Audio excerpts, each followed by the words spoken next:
Hey, quite some time ago, my wife and I were down playing cards with another young couple, and they had some young kids too, and somewhere along the line they mentioned that their kindergartner was having trouble getting her B's and her D's flipped around backwards, the lowercase, and all that's the kind of stuff that, gets me thinking, and especially when it comes to a kid. So I started doodling on the score pad there, and I said, "Hey Candace, come here a second, kiddo. I got a trick I want to show you."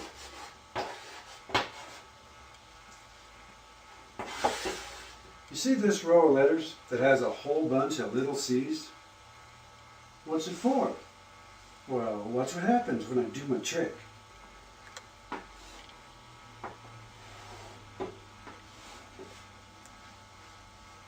You forgot to dot the I. You're right, kiddo. Thanks. Can I play your trick? Well, sure. And she never got her B's and D's flipped around backwards again. So I kind of wish I was sitting here panhandling for a story like that one, but ever since that day I learned how to dot my I's, something else has really grabbed my attention and really got me to thinking. The fear of mathematics. Not all kids have it, some adults, but I did a lot of tutoring in the hallways when the kids are in school, just helping kiddos with math and reading. And the reading never did seem to really scare the kids, but I tell you what, there's nothing more frustrating than having a kiddo sit across from me in that little desk with that little chair and build one great big old wall between them and math. Because now I'd have to get them over the wall, tear the wall down, and then rebuild all the confidence that they lost in the meantime. And every time that I had to take that detour, I just kept wondering, how can I take the fear out of math? Well, I've been doodling on this one for about 16 years now, and I'm not sure. But something I am very sure of is I've never met a kid who was scared of birthdays. Some adults, but never, ever a kid. And what are birthdays? Math. How old are you going to be, Tommy? 3. It's right there. So I started writing books, or poems I guess, about a one-a-dial and a two-a-dactyl and a sixosaurus, and finally decided on a group of characters called Mathamanimals. Mathematics? Scary. Mathamanimals? Fun. And kids learn pretty darn well when they're having fun. And the Mathamanimal fun is the kind of fun that was built into that backwards B and D trick, because you don't have to tell the kid what the lesson is. Candace, she was just having fun, doing a trick, spelling her name, but the fun was the fix. So in my 11 Mathamanimal birthday books, the math is blended in everywhere, that the illustrator could fit it behind the fun. From books Wanneroo Sue to Tintipede Pete, the kiddo goes on a birthday journey, 10 birthdays long, through the crazy birthday candle jungle. They'll meet Myrtle Turtle, Monkey Mo, and old candle carrying Monkey Mo. Now, he's ornery, gets himself in lots of predicaments, but he's got a big heart. He just don't do a lot of thinking. Now, Myrtle Turtle, she's the brains behind the jungle, and she tries to keep old Mo in check, but she does manage to make sure he has the right candle in his pouch to take to the Mathamanimal's birthday. Because Mathamanimal Wanneroo Sue, her birthday's bounced like me and you.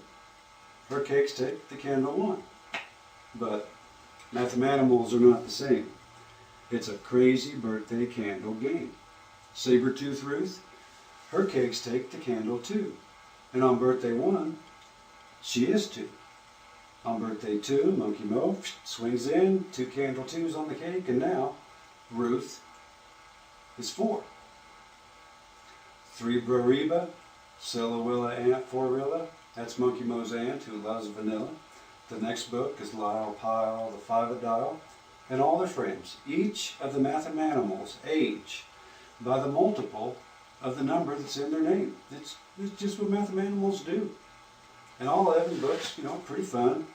And they're all got their built-in lessons of life, and they're all written in a very generic Dr. Seuss's type bouncy fun rhyme. And the illustration, awesome. So I'm sitting there, pretty happy with the books and all, but I never wrote a book. I've never wrote 11 books. So, I've read 1,000,000 to the kids, so I'm going to seek out everybody and anybody I could think of that had experience with my target group. Parents and daycare workers and teachers and librarians, and I gave them all a red pen. I said, hey, tell me what you don't like. Tell me what the kids aren't going to like. And the more red ink, the better. Because patting me on the back ain't going to make these books better. We're great. Free editing. But, really, it just seemed logical to me to want to grab their background and bring it into my foreground. And there was nothing more special than tapping into the passion of this one particular kindergarten teacher, retired. She was pretty special.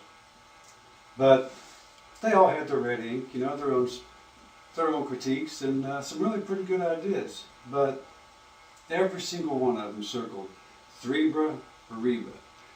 Because you can't have the word brawl in a kindergarten or second grade class setting because it's disruptive. At that age, it's like burping or farting. They'll lose focus. All right, fair enough, good call. But then I started thinking, I can't even use my real name. Talk about disruptive. If them kiddos learn the every other letter trick, they're not going to learn Schmidt.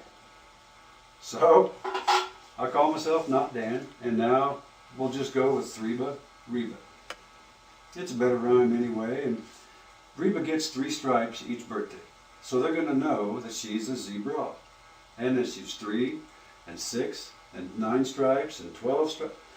The math is blended in everywhere, from the birthday bananas to the birthday blocks that the margin varmints turn, to the birthday candles on the birthday cakes and the birthday stories. The math even comes out of the books. Flash cakes, flashcards, incognito. And the kiddos have used these to play concentration, the old memory, flip up a pair game, and go fish. And if the website's up, when you see this, they'll have a couple games on there that how old am I and how many candles on my cake. And soon, Old Maid. Only it'll be Old Myrtle or Old Mo, but first I've got to talk to the old illustrator. But, it's coming soon, coming soon. And about 2, maybe 3 years ago, I had a second grade class at a daycare invent their own game. It was just like Liar's Poker, and you use dollar bills and the serial numbers. But what the heck? They're having fun, playing a game with cards that are packed with math. Now I know there's no quick fix or silver bullet, but I'd be obliged if you could spread the idea, and the more you could spread the idea, the more I could spread the fun. Mom and Dad said the first little C is supposed to be a big C. Well, your mom and dad's pretty smart, kiddo. Kids always have been and always will be. Just kids.